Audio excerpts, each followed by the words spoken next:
Nagsimula na ang manhunt operation ng pulisya upang mapanagot sa batas ang dalawang tukoy ng sospek sa pamamaril sa isang intelligence officer. Hinala ng PNP, posibleng konektado ang tangkang pamamaslang sa investigasyon ng biktima sa issue ng karnaping. Nagbabalik si Edniel Parosa.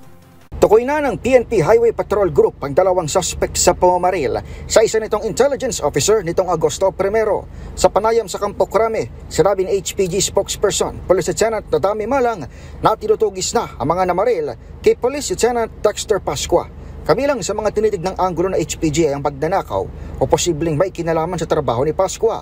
Sa kabila kasi ng pagsamsam ng mga suspect sa kwintas at service firearm ng pulis, nabatid na misyon din pala ni Pascua ang investigahan ang ilang mga kaso ng carnapping.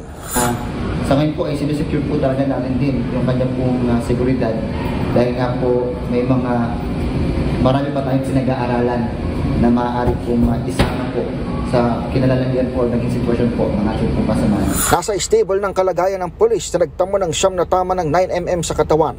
Nagtamo rin umano ng trauma ang 17 anyos na anak ng biktima na kasama nito na mangyari ang shooting incident. Para sa MBC TV Network News, ito si Edniel Parosa na D0H. Una sa Pilipinas, una sa Pilipino.